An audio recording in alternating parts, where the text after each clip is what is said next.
Now, as you know, there's loads of cartoons on CITV this week, so let's draw some cartoons. Do you know what I love drawing? Cartoon caricatures of animals. So here we go, a cartoon caricature of a mouse. Now, when you think of a mouse, what do you think of?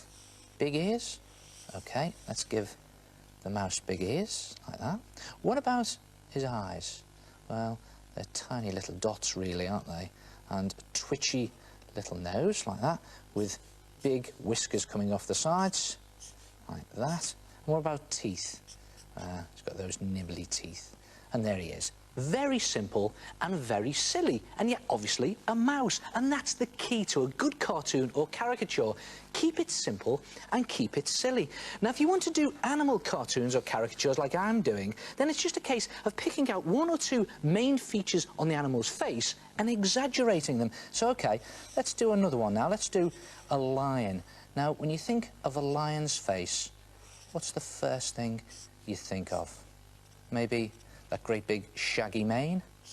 OK, well, let's exaggerate the mane there. Let's go really over the top with the mane. Let's pop some ears in there, just peeping out the top. And let's have some fun with the nose. Well, a lion has this big sort of a heart-shaped nose, isn't it, really? And we seem to have those little dots down the side there. And what about the mouth? Big, open, and roaring, and some teeth in there. And again, there it is, very simple and very silly. And here's a great trick you can try to help you practice your animal cartoons and caricatures. Just draw some simple egg shapes onto a piece of paper and see if you can add one or two features onto them to turn them into animals. So, OK, let's start by turning this one into a rabbit. What do you think of when you think of a rabbit? Yeah, big floppy ears. So exaggerate those. They've got quite big eyes, so put those in. And again, a twitchy nose. Like that, and don't forget those huge buck teeth down there. And you can, if you want to, put in a very simple body, and the rabbit, yeah, big fluffy tail and thumpy back feet. So, OK, what about turning this one into a horse? Now, when I think of a horse, the first thing I think of is big, horsey teeth and some nostrils there, and put a bridle in, even if they don't all have bridles, it works on the caricature. No room for the eyes now, so I'll put those up there.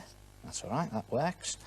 And the big pointy ears, and don't forget the mane all the way down there. Very simple and very silly. And again, you can put the body in if you want to.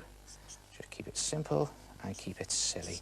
And a tail in the back there, like that. Now, sometimes when you want to do an animal caricature, you can't think of those main features, so you could always refer to a picture in a book or a magazine. I want to do this deer, so just to remind me, what are the main features? The antlers, the big ears, and the long spindly legs. So see what we can do with this one. So let's start with those big ears, put some eyes up there. Let's get some big ears in, like that, and get those antlers in on top of the ears. Very simple and very silly. Look like television aerials, don't they? Up there like that. And a little pointy nose in, doing him smiling. And those long spindly legs. Very thin and very spindly. And again, very simple and very silly. Try it yourself. Draw a couple of egg shapes and add one or two main features to turn them into animal caricatures. But keep it simple and keep it silly.